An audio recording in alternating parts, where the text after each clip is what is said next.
Welcome to Mic'd and Medicated. And we are on site today. We are at the home of Jane Scheinfeld, who is Caroline's mom. Yes. And I just want everybody to know, if you are watching this, I gave my mom the skinny seat and I am on the fat angle where it looks like I have 10 cameras on me. So you're welcome. That's okay because you made me fat when I was pregnant with you.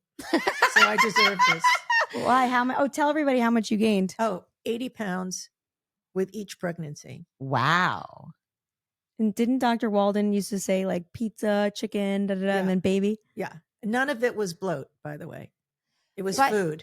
But that's great. Like you just, I don't know. I feel like you just leaned into being a mom and feeding your baby in utero. Yeah, every baby nutrients. needs M&Ms. That's why I'm so smart. In the old days when you were pregnant, it was like one style. It was like a muumuu with a little lace and flat little shoes. So you could hide a world of sins. And if you normally are disciplined, I remember this, being pregnant is this wonderful opportunity to, I remember clearly my favorite snack, not a meal. My favorite snack was a cinnamon raisin toasted bagel with peanut butter.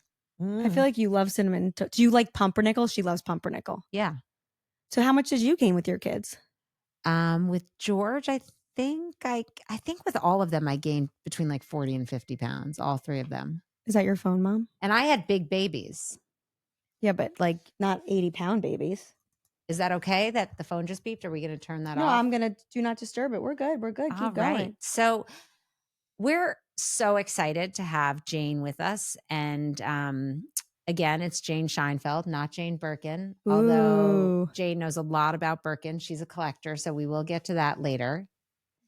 You sound so fancy, Mom. Jane, the collector of Birkins. But honestly, one of the reasons we're so excited to have you on the show is we have reflected a lot on how hard it is to be a parent, to keep our marriages going while we're in this crazy, dense period, taking care of our kids, to think about like how to take care of ourselves and stay hot and how to shut out the noise of New York City and all the intensity. And I'm very excited personally to hear your wisdom on all of these topics because I think you did an amazing job. Caroline is. Thank you. I think so too.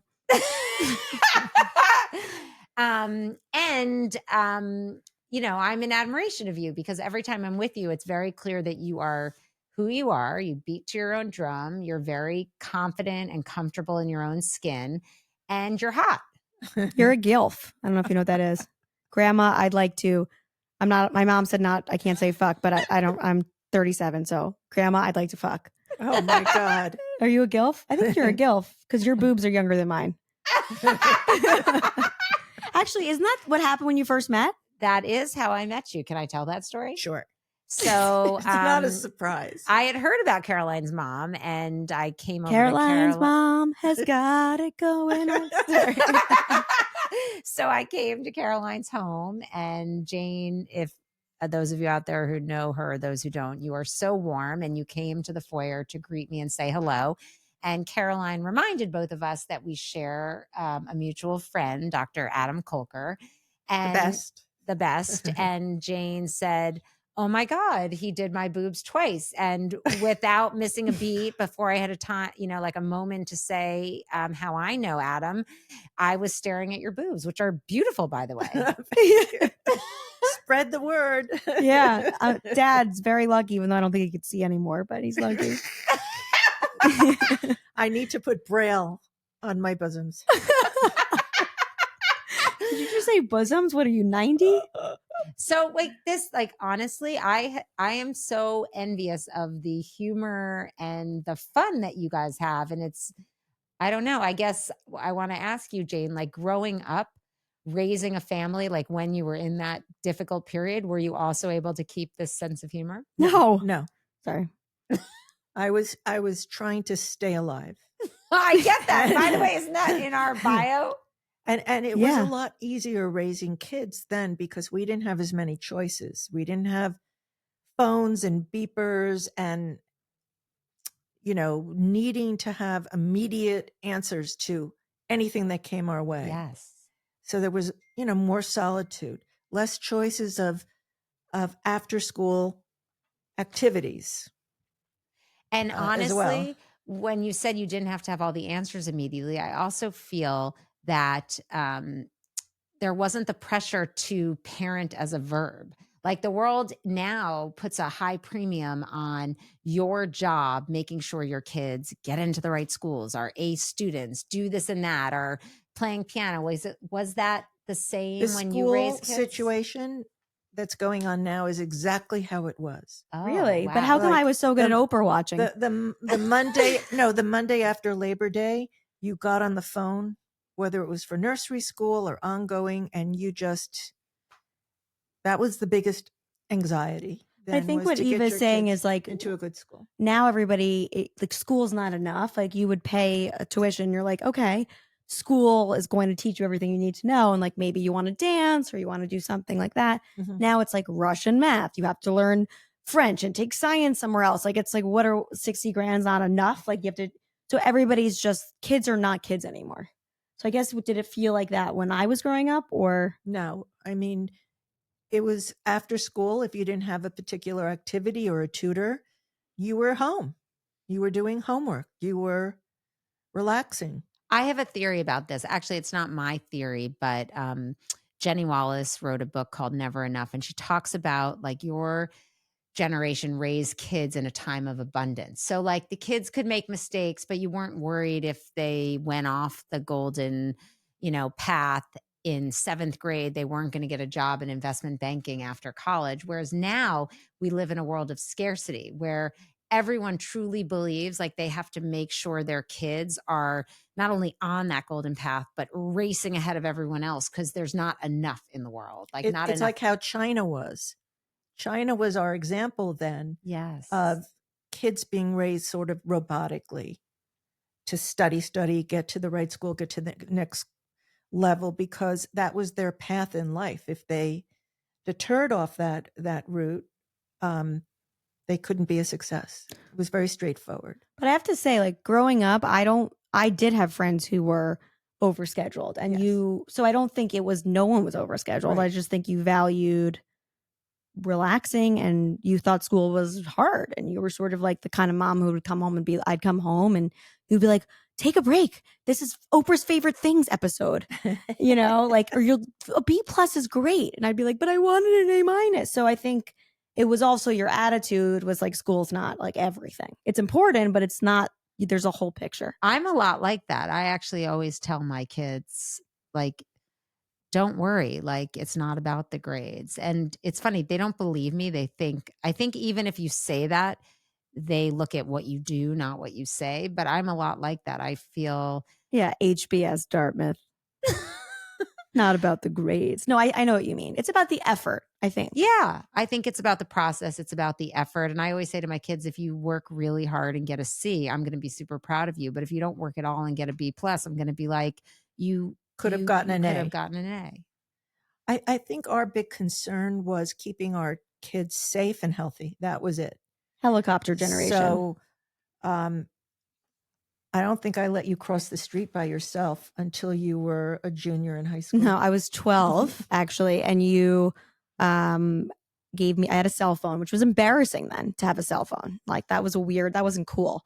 And I had to call because it was a brick with a big antenna it was a Nokia. I'm a little younger than that, but it did have a case.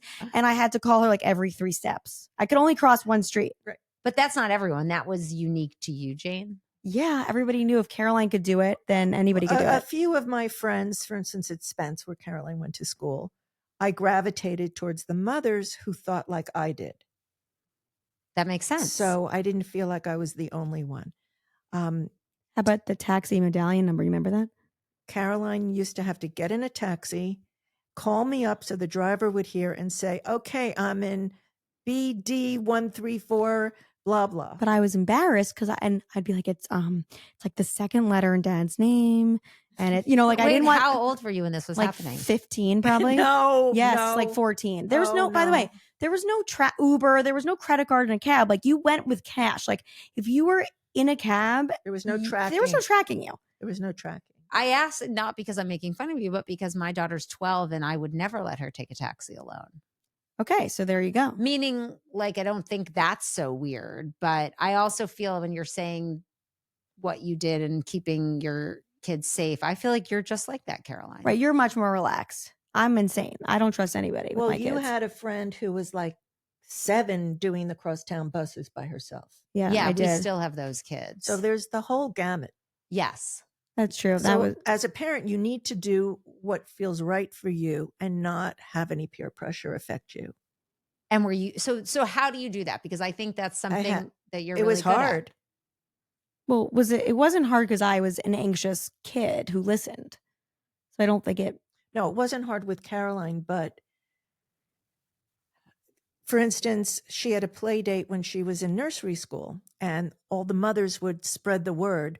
You have to go on the play date because the mother doesn't have window bars because it'll make Window guards, yeah. the room look ugly. So I was on the play date. I still remember this. With a lovely housekeeper nanny for 3 hours because I didn't want her to be in a situation that could have been dangerous. Wow. I actually remember that. That's A+ parenting. But you also would make decisions. You're like, they live on the west side. You're not going there. You know, this was like in the early 90s. Let me ask you, because I'm hearing a lot about what you did, and this brings me to, sort of one of the challenges of parenting is it's not just you, it's you and your partner who are parenting. So like in my case, some of the most difficult, times I have is when my kids actually key in on the fact that like I care more than Doug about something. So, to me, it's important that they not be on the phone, but Doug's more relaxed about that. So was Larry, your husband, equally concerned about safety? Was he annoyed you cared so much? Always about safety. We are always on the same page. But my husband worked 7 days a week in those days. So I was really the parent who was taking care of them. On the weekends, he was the fun parent, going to the park. So that you mean he worked 5 days a week? 2 days he was helping. It was a different generation, but my mom would say no, and my dad would say yes times 4. Yes. And not safety things, but it was like milkshake. That's really hard, though. We had a lot of issues with disciplining. If you have an easy, smart, great child, like I would say Caroline was and is, it's okay. But if you have a child with ADD or behavioral issues thrown in the mix, that's when one parent just is overwhelmed constantly. Because kids exploit that. Like there needs to be no daylight between the two parents, or a smart, manipulative ADD kid will exploit that. Oh yeah, my brother is that smart ADHD kid, and he totally knew my dad was not going to say no, and he knew exactly how to play. And that was very challenging for my mom. I mean, I would watch that, but it was, you're asking parenting then versus now. When my son was diagnosed, nobody knew really what ADD was. Oh, really? There was no support.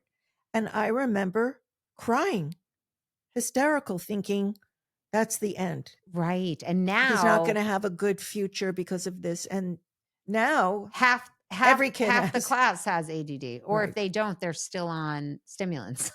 Right, just to get better grades. But it's true. Like my mom was in a time where like he went to the nursery school that I went to because all siblings went there, and like she would sit outside because they didn't have a SEAT. Now they have SEATs who are like special people who can kind of sit with a kid who has issues at school, but no one. He was just crazy. Everyone thought he was crazy. Right. I think he's still crazy. Love you though. So mainstream, but maybe it's either become more mainstream or there's probably like everything else a spectrum of ADD. Well, there's more stimulus. I always said that the reason why you want to have your kids in a great school is not when things are just easy, but if you have a problem. So you want the support. Yes, but I don't equate. It depends how you define great school. Yeah, what do you mean? When I think of great school in the city, like the ones that are the most rigorous or the most academically prestigious, those don't have great support for kids who need it. I'm going back to, let's say, Temple Emmanuel. Oh, you're talking about nursery school. Nursery school. Okay. With my son, he got in as a sibling, and also he was adorable. Everybody. Oh, I didn't know you got into nursery school for your looks. That's a new thing. No, you know what I mean. He was joking. Very endearing. Yeah. But right off the bat, the behavior started to show up. Right. And I would have to drop him at school at 9, run and go to the gym, and come back at like 10:10 and sit outside the classroom. Now, is that because you wanted to be there if I something had to be happened? there. That they told you to? Yes. See, I think now, well, I don't know, maybe No, it'd be now the that you same would get a now. see it, which is like Let's see it. a see it is like a person you hire who basically is in the classroom with your that Ah. focuses on your child. I've never seen that in any of my You kids. just wouldn't know Oh, because they okay. probably kind of sneak in. I think in those days, if you needed that, they would ask you to go to a different school. Right. I was right. very lucky to have a great relationship with the head of Emmanuel, Yes. who didn't give up, Oh. who worked with me. But you know what I also really You know? respected about you, Mom, is that I think in New York, everybody gets so caught up with the school, the reputation, your child becomes like this extension of your ego. Everybody gets very wrapped in that. And you were just like, whatever's the best place for Phil. Like you Mhm. wasn't a, like, and there would be people who knew where he went to school. Let's say he was in a, you know, they didn't have as many schools that catered towards kids who I would say learn differently.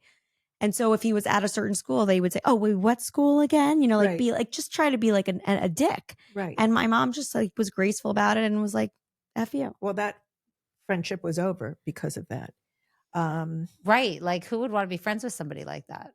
Some didn't. people would just take the, is that when you started to not Yes. care what people thought? I think fighting for Phil, worrying about him being hurt when he wasn't invited to certain birthday parties, that's when I started to be an advocate.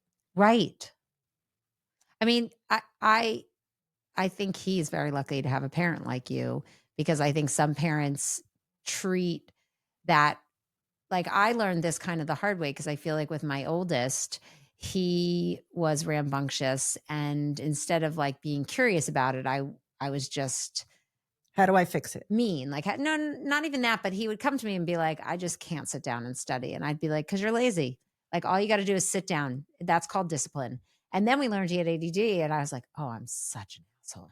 Oh, but you didn't understand. You weren't a professional who could diagnose Right. it. Whereas with my daughter, like during COVID, like we could tell something was glitching, and we got a neuropsych and found out she had ADD, which actually I was super surprised about, because I was uninformed and just thought, oh, she's a girl, maybe she has dyslexia, or like, I wonder what's going on. Maybe she has a learning processing issue. And when I found out it was ADD, I was like, oh, because that's usually, or I thought it was a boy thing.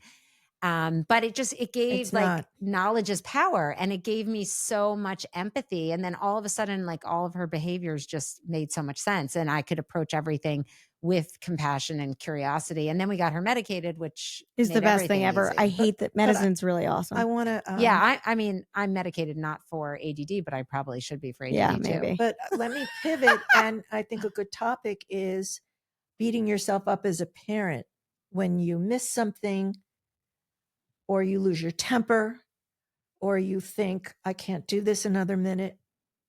Yeah, or like This has been going on, you know, we all feel it. Yes. And I think like that took a lot of therapy to not beat myself up, because that is, I think there are certain people who are just more self-critical. And I used to always say to my husband when he would tell me I was critical, I was like, well, at least I'm not a hypocrite. I'm equally, if not more, critical of myself than I am of you. That's a great saying. I mean, look, we're all neurotic, we're critical, but yeah, I mean, sometimes I feel guilty. Like I'll hide in the bathroom. I don't even have to go to the bathroom, playing like a computer, like a game on my phone, because I just can't deal. And then I feel Wait, you're badly. hiding from your children? Yes.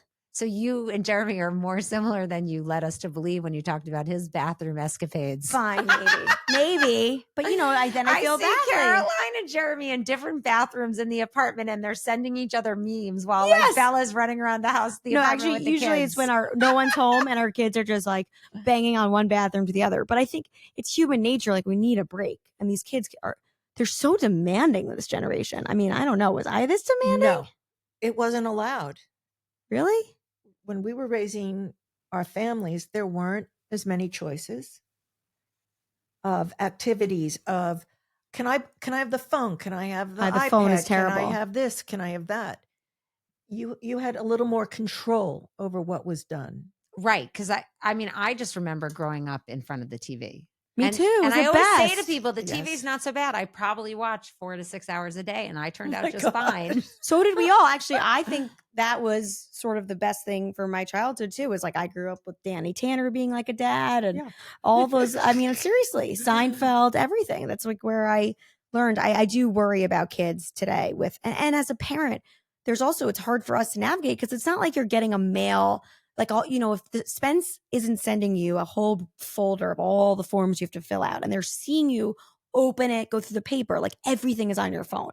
So there's no understanding between what's like you not Mommy's paying attention busy, to them or or I'm mommy's busy, busy. right? Working. It's very confusing, I think, right? There's no boundaries with anything in life. I want to also pivot that my generation is one of the most successful generations. Are you a And- baby boomer or are you younger than a baby boomer? Ooh, that was a nice one. Thank you. I don't Baby boomer. Am I a Okay. baby boomer? Yes. Okay.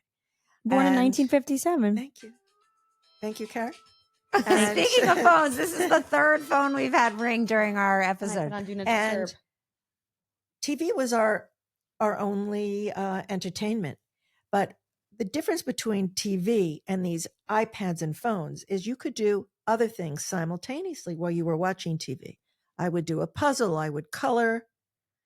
Actually, I want to confess. And you colored when I was growing up, or are you talking about being a kid? when I was a child. I was like, I don't remember you coloring. And I also want to confess that I was allowed to do my homework with the TV on. Yeah, but your TV So was my is husband, like yeah. not Yes. stimulating like these YouTube things. Or I mean, that's why everybody's ADD too. It's like there's a million stimuluses flying at your face. Stimuli. Stimuli. Thank you for the word. So For God's I'm a sake, big stimuli. believer Oh. in Is it hot in this room? TV and movies You and guys- everything. I just have to comment that Caroline and I came over, and Jane, you have the most beautiful home.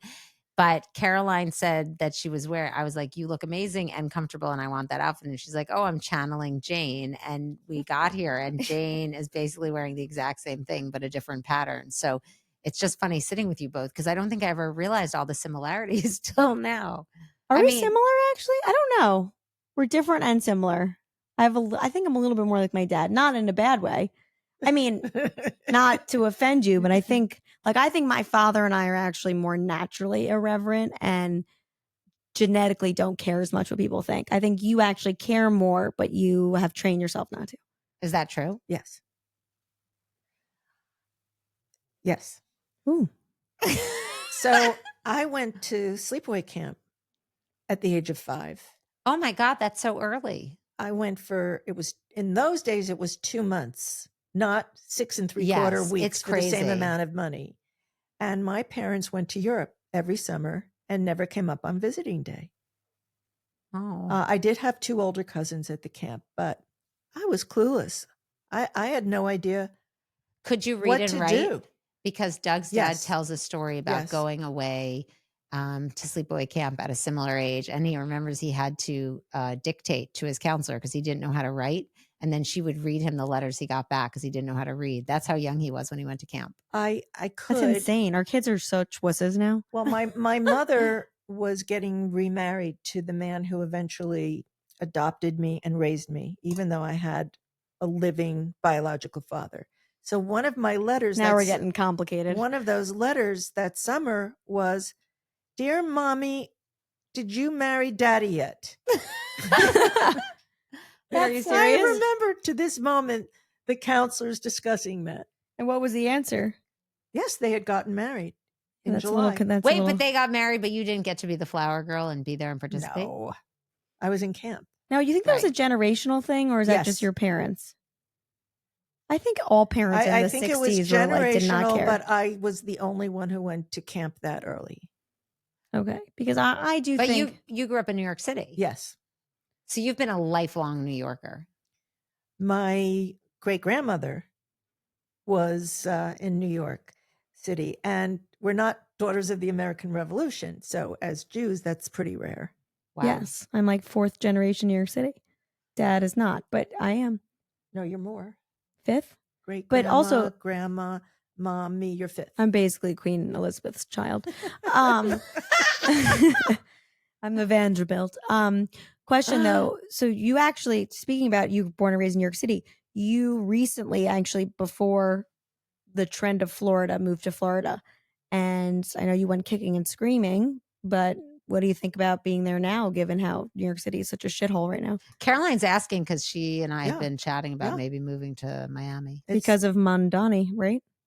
Mom Donnie? Whatever. Mom asshole. I think your father was a little bit ahead of the curve, and like 12 years ago, we tried to be Florida residents. Oh, before. right. And then you stopped. We were in Palm Beach, and then we moved to Miami. So tell us, why Miami? Because most people I know in my age set, because I'm older than Caroline, who are like becoming snowbirds and moving south for the winter are doing Palm Beach. Well, I did Palm Beach, the clubs and everything, and it reminded me of Sleepaway Camp, where there were cliques, and if you didn't beat to the same drum as everybody, wear the same Oscar de la Renta shift, while you were Or drinking play wine all mahjong. day, or play mahjong, or it's a group of people who have breakfast together, play cards together, have lunch together, et cetera, and travel together.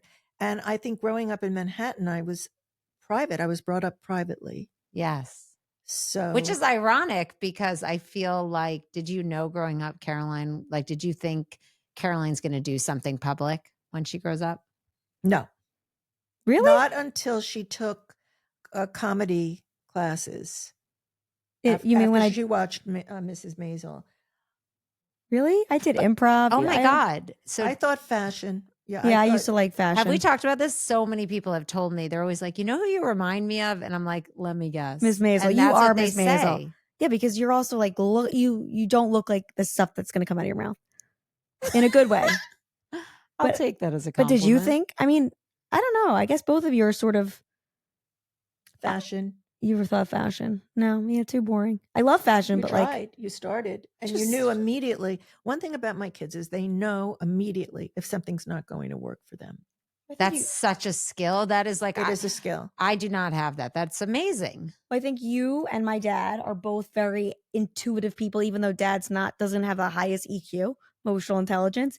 He just knows and feels something immediately. He won't like somebody. We feel the same thing, actually, which is really interesting. 100%. Do you feel like you grew into that, or do you feel like that's why you initially were attracted? I think we grew into that. Oh, so is that one of the secrets to a good relationship? Is like being being in tune in terms of Are you guys in tune with each other?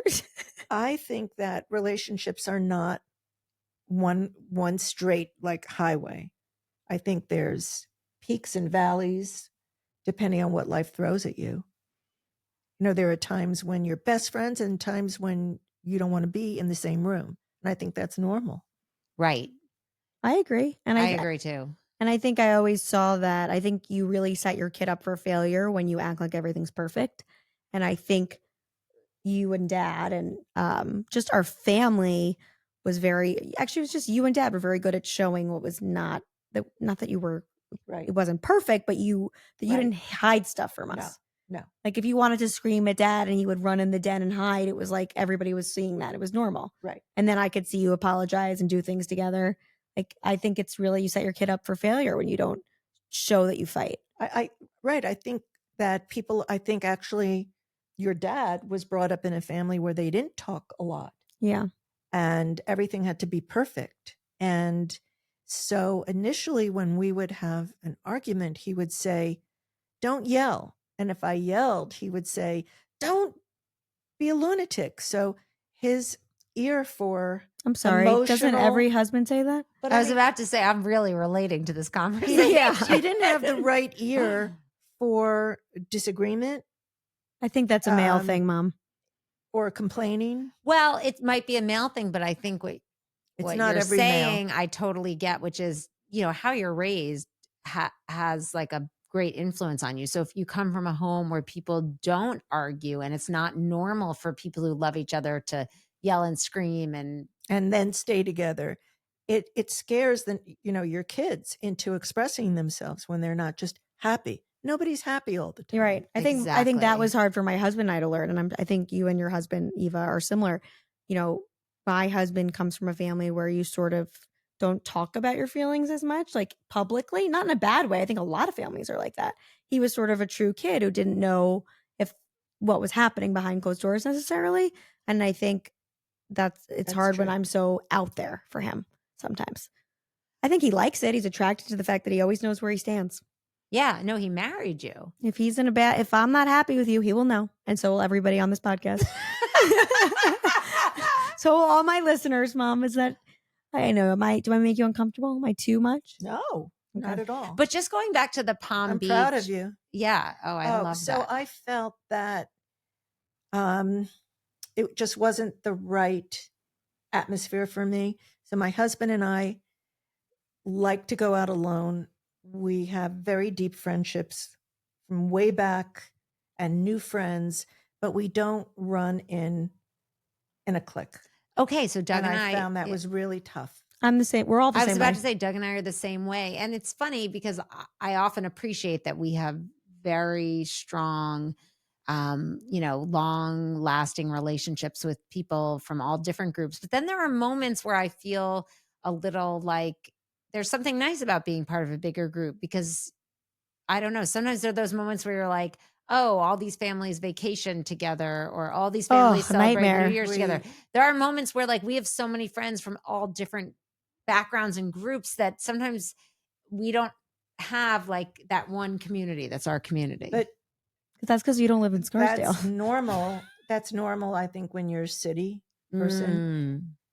And that's why you have big celebrations or birthday parties or events to get everybody together. That's what we need to do. Right. And I think that's also my dad, who is super hilariously rebellious and nuts in the best way. I definitely take after him and just really trying to cross the boundary. Palm Beach was not for someone like him. No, because we would go to a restaurant and there would be like 5 couples and we'd go in ourselves feeling very happy just to be alone. Yes. But the looks would be like, you're alone? Oh, I was thinking more like if you would wear like a crazy shirt or like Israeli flag, Jewish shoes. Now you could probably wear that in Palm Beach. But I'm saying like that you guys are both not typical in the best way. And I think that's why I'm not typical. Because to me, that wasn't good to be typical, you know? I think the way I could put it best is neither of us like peer pressure being put on us that we don't want. Yes. And I grew up, in an apartment building where you didn't know who had what car, what school, because everybody had a lot of choices. So wasn't brought up to talk about money all the time. Who has this? Whose father has that? Whose grandfather paid for school? Who is brought up? That's very It's a lot of that. There's a lot of that in country clubs, and I don't mean Palm Beach. I mean, yes. Well, we're not country club people. Well, we did it for 25 years. Well, in the sense of like, I don't like everybody to know my business. I don't want to have to see the same people. I like to go somewhere and be anonymous, which is why I love New York City. And that's why I'm like, oh my God, if the city becomes screwed up, like my husband's like, well, we could go to Greenwich. I'm like, literally, I would shoot myself. Like, I don't want someone to be like, oh, did you see whose car's parked outside of Caroline's house? It's like, where do you go? Is Miami anonymous? Is New York? Is it Eva Heyman, the famous podcaster? No. Yes, it is. In her Ferrari. I think that's why I chose Miami. Because no one knows your business, right? The culture that's been there for a long time and the difference of Latin Americans and Europeans and choice of 100 restaurants versus 7. Oh, interesting. I don't know enough about either place. Palm Beach is small. Palm Beach is like being in Greenwich versus like being in New York City. This is not a put down of Palm Beach. It just wasn't. No, Palm Beach is amazing. It's just beautiful. It's a personality trait. I think some people like to have less choices and to like to be in a group where they know what they're doing and they like that camaraderie. Then other people are more independent and like to be quiet or have moments of extroversion and then have moments to be introverted again.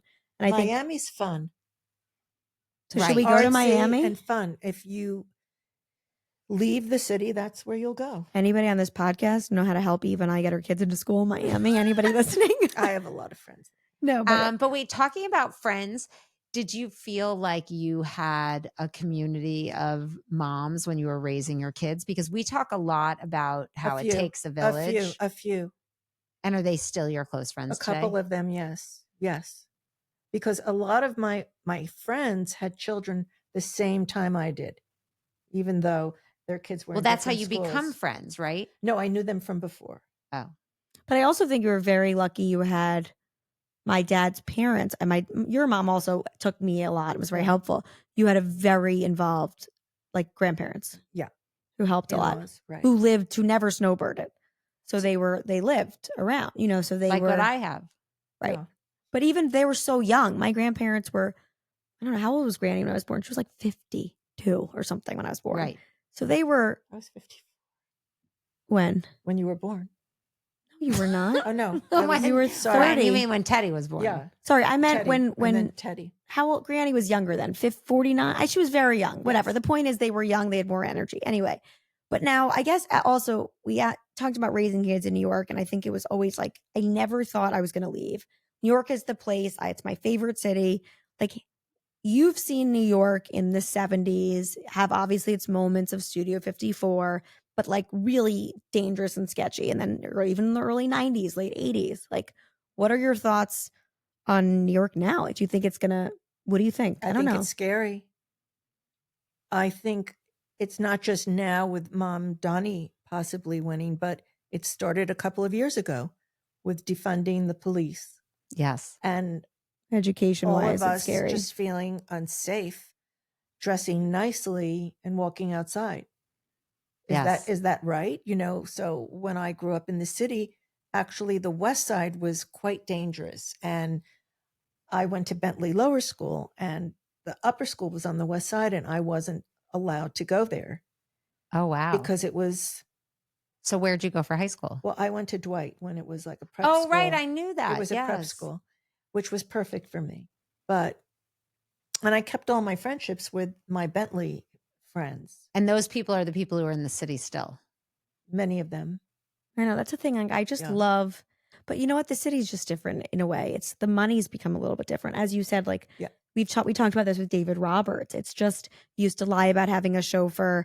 Now it's like everybody has items in Hermes bags, and it's not because they're collectors. It's because they want to keep up. Like, how I always, when people think of you, I think they think fancy. And I think, yes, you are fancy and fabulous and glamour, but you're also, you love it. Like you buy it for you, not like now people will just wear it because it's a status symbol. Like, how do you explain the difference? I don't know. Right, Eva, is that a good way of putting it? Well, I don't know, because who's to say what people's motivations are? So I don't know how you can tell who does it for what, but I think that I have learned a lot about Hermes, and in particular the Birkin bag, which I had no idea was named after someone named Jane Birkin. And I think it's a crazy coincidence that your name is Jane and you happen to love and collect Birkins. So, and Kelly's. I was just going to say that. And Kelly's. Oh, I didn't. And Constance's. So like Birkin isn't like Kleenex. It's like that specific bag of Hermes. That's the bag. Mom, you're going to have to, we'll show her, she'll show you after offline. That's the bag that became the status symbol. Right. And I now know how to get that bag, or how to aspire to get that bag. But I guess the question is, some people would look at that and say, like, that's weird, or that's a very materialistic habit. Like, what do you say to them? Like, meaning, like, what's like, is for you, what is it that makes it special that, to Well, nobody them? says that to me, because the only one who really sees my collection is my daughter, and she has quite a few, what do you call them? Hand-me-ups? Yeah, I would like more, but that's fine. It's for another discussion. I can't wait till I'm in the fam and can get a hand-me-up. Well, if we make you famous, maybe you'll have to give us a little more hand-me-ups. But I think you like the quality. Actually, Eva's daughter is very much like, you see it at a young age. She appreciates it. Oh, wait, we have to show Jane. Have you seen the video my daughter made? Oh, of all my Birkins? She did not like it. Oh, you didn't like it? Okay. She was like, how could you, with being I just don't. I think it's inappropriate for a 12-year-old to be obsessed with Birkins. No, it's okay. You can say it. No, just show the bags. Absolutely not at all. Oh, no, but she is. She loves. I think displaying that to the public brings bad juju. Ah, that's fair. I mean, honestly, though, I think Caroline has helped me see that it is like, one, that it's art and that it's beauty, and that some people, like my daughter, for example, like really appreciate beautiful things in a way that I just never did or paid attention to. And I wasn't sure at first, like maybe those, like, how'd she get those values? But then I realized for her, it's an aesthetic. And the other day she said, come here. Like, I picked out my bat mitzvah dress and I came around the corner and it was like this gorgeous Oscar de la Renta, like vintage dress. And she's like, it's on sale, Mom, 50% off. I mean, it was already like 10 times what I paid for my wedding dress, but it was this stunning dress that I wouldn't have even I wasn't sophisticated in a way where I, even at like 26 getting married, would have known to like pick a dress like that. That's just not your priority, but it sounds like she could have a future in fashion or design or decorating. Yeah, her great grandfather is Oscar Heyman, who's a very famous jeweler. But she did ask me. Yeah, she asked me for. She has it. It's in the genes. Her birthday, I had to buy. She wanted a lot of. She picked out different books like Vogue and Hermes. I love it. Yeah, she goes. I have through to meet those her. Books. You would love her. She's a pistol. She really, like, Eva will wear something and she'll be like, Caroline, what do you think? And I'll be like, no. And she'll be like, that's what Eleanor said.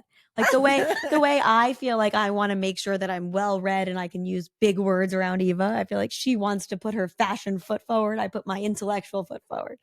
You know, we want to like impress each other with what we value in the other in an authentic way. Does that make sense? Yeah, absolutely. But I also want to interrupt. So when I was growing up in the city and then becoming a mother, you didn't see Kelly bags on everybody on the street or Hermes. No, I know it's insane. It was because it was hard to get, or because people just didn't care. It was a very particular product that you either liked or not. Some people would think the bag isn't even pretty. Right. So there were always a few chic women, my mother, my other grandmother. And now it's become a commodity, but I think that is due to Hermes's, you can't get it, so you want it. Yeah, it's like what Groucho Marx said, I don't want to be a member of any club that will let me in. Yes. So it was this, I need and I can't get. Yes. But see, I think you love them because you really, I appreciate them because I think first of all, you gave me a bag that my dad got you when you were pregnant with me. Yes. It is still relevant. I'm 37 years old. It's still amazing. Chic and holds up. Like, that is why I love those bags, because they have a story and they're jewelry of bags. They wear that well. And I gave it to you when you gave birth to your first child. You gave me, you got me a new Kelly with Teddy, and you gave me the one from the red one with B. But anyway, the point is, a lot of people walking around New York City don't appreciate the beauty, and they're just wearing it because they can. And that's what I was trying to say, is New York is becoming something like that. Well, it's also diluted it with hip hop, with people who aren't very elegant. Yes. Kind of bringing down the brand. But Hermes. But I think of that, like that's what happened to everything, like Gucci and Chanel. Like, there's a lot of brands where, like, the ones you can buy on the side of the street. That's where she shops with Eleanor. Eleanor knows all the guys on Madison who sell on the tables, the fakes. Well, I can tell you that when she was at camp, she wanted a Kate Spade. Kate Spade. And I wasn't going to buy her a Kate Spade. What was it, $300? I don't know, but it was 6th grade and you bought me a zebra one. No. Let me tell the story. Tell the story. So when you were in camp, I bought her a zebra Kate Spade from a vendor on the street. Looked identical. No, it didn't. Okay. So she comes back from camp and she's got her bag and she's so happy. And I don't tell her. And we go to one of our favorite restaurants, and who's sitting there but Oprah Winfrey and Gail and another friend. And we pass her table, and Oprah says to my daughter, I love your Kate Spade. It's fabulous. You're so adorable. Yes. But then like a week later, the Kate Spade label started to peel off. So I realized it was fake. But that's okay. I love Oprah that. didn't realize it. No, she didn't. That's such a nice Oprah story. Yes. Oh, she was always very nice. Well, now she's a bitch. You knew her. I mean, I met her a few times. Oh. Now she's not. I don't like her anymore. She doesn't support Jews. Oh, yeah. That's no bueno. That's no bueno. So we thought it would be fun to ask you what you carry around in your bag. Oh yeah, before we do that, I just Yeah. have a few of my favorite Jane-isms. Oh yeah, let's do and that. then I'd say, so one you adopted from Dr. Gullo, which is better to wear Italian than eat Italian. Yes. You also said, when I notice a new purchase on you that's usually jewelry, I'll say, oh, when did you get that? And you'll say, I traded it. Like, you traded it for what? You're like, your father's money. That's awesome. It's amazing. You also sometimes say, oh, dad today is 4 years older than me, but he's actually, no, I decided he's 5 years older. So you just kind of keep getting younger. Exactly. I'm trying to think if there's any other Jane-isms that are really funny. What do you think? Do you have any that you really? Oh, you also say every time you go to the suburbs, you go, oh, the suburbs exhaust me. That is true. You always every say time that. we went to Long Island to see my in-laws. You would always say that. The LIE and the turning and getting here and there. Yeah, I'm not good drivers. No. Okay, so now into your bag. What if Wait, actually, there's something else we have to talk about before the bag. You still haven't given us your, secrets on how you stay hot. Oh yeah. Besides Colk or boobs, how are you a gilf? Sorry. Well, this might be a whole other podcast. Okay, yeah, we can save it because I do feel like, you have, I think, as I understand from Caroline, like you have health and fitness and wellness, exercise, nutrition. Like you have a lot of things that you do, and you have a lot of sort of ways that you take care of yourself. Like Caroline always says to me, my mom taught me self-care. But also like maintenance. Like I had to get Eva to tweeze her eyebrows. Like, you remember you took me to get my legs waxed when I was 12. Tell that story. I think I told it on another podcast. You took me to the J Sisters. J Sisters, where the walls did not go up. Oh, it's horrible. And my friend went first and she was screaming. No. What happened was you came back from camp, I think, and you wanted to wear these pretty little summery dresses, and from the knee down, it's like a monkey. Was like a monkey. In fact, when I brought her to J Sisters, I was in the room with her. The first thing the Brazilian lady said was, "Ay, a monkey." Yeah. Oh my God, it was you. I thought it was my friend Marissa. No, it was you. Oh shit. I thought it was my friend. Well, that's good. And she was screaming, and people thought I was doing this on purpose to punish her. Mom, even my 5-year-old daughter knows what you taught me. Another saying, beauty is pain. Right. No pain, no gain. I mean, we had a very hard time getting this appointment time because you had so many appointments. I'm filming with my mom. 5 more minutes. Everything okay? Everybody live? This is so fun. We're taking a phone call. Sorry. Well, I didn't know if something happened because my husband he only tries to reach me when I don't have time to talk to him. Anyway. Or I was going to say he only tries to reach you when he's with the kids. Oh, yeah. That's probably a good point. So is there anything before, I guess, what's in your purse? Any final things? There's way too much. What are some things in your purse that we would not expect to It's find? also messy and disorganized, and she's a very organized person. Yes. I want to say that the baby nurse I had with Caroline, who taught me how to take care of a diaper bag, like what to put in it. And her motto was, better to say, here it is, than where is it? Eva, that is not your motto. So if I need eye drops, I'll throw it in the bag. Tylenol, throw it in the bag. Always have to have lollipops or you have an apple, a Klonopin, a Gas X, an agenda, 2 books. Here it is. 2 books. I'm never she literally books. Carries it's like a brick in her bag. I don't know how she doesn't is in no pain. What is your purse you carry? Is it a Birkin? Depends on for what. It's always but like your everyday bag. Oh, she has it's every week. You change it every day. A light bag over my shoulder. Depends if I'm with the dog or I'm running to doctors. It really depends. You don't want to always walk in with an Hermes bag. Right. Depending on what's your backup to an Hermes bag? What's your little low key version? Goyard. Oh, so that's very low key, a Goyard bag. Because that is a shopping bag I can throw everything. Eva, you know what that a Goyard is, right? I have one, but it literally is a plastic shopping bag. Yeah. I mean, I still have mine, but it hasn't held up that well. No, Hermes is better, I think. Before we go, I just have maybe that'll be a separate segment, the stripes. What do you think? Sure, we can do it as a little video. Is there any last questions that you, Eva, because I know my mom, I think, pretty well, that you want to get out? Because this is very rare that we have her full attention. And in this room, usually she's like reading a Holocaust book. Say, I am so proud of the woman that you are. Oh, thank you. I love you. Thank you for That's all I raising can me. say. That's all And I don't can worry, say. I want everybody to know that we're real. We fight. We have normal relationships. Oh my God. Sometimes, right? We have text arguments, and Yes. it's all real. There's nothing perfect. But 100%. thank you for raising me this way. I love this. But we love each other. Yeah, we do. We get each other. Even if my husband's your favorite child. But I love you. Love you. And I love that Eva, we didn't even talk about this, that Eva and my mom are actually, they might dress differently, but they are the same person. They eat the same. They eat a cantaloupe until it's, the rind, I don't even know how they digest it. They carry rice cakes. Of course they need gas X when they're eating the cantaloupe rind, but they eat apples till it's, till it's the seeds. Oh my God. Eva taught me today how to make an egg white omelet in the microwave. She makes egg white omelets in the microwave.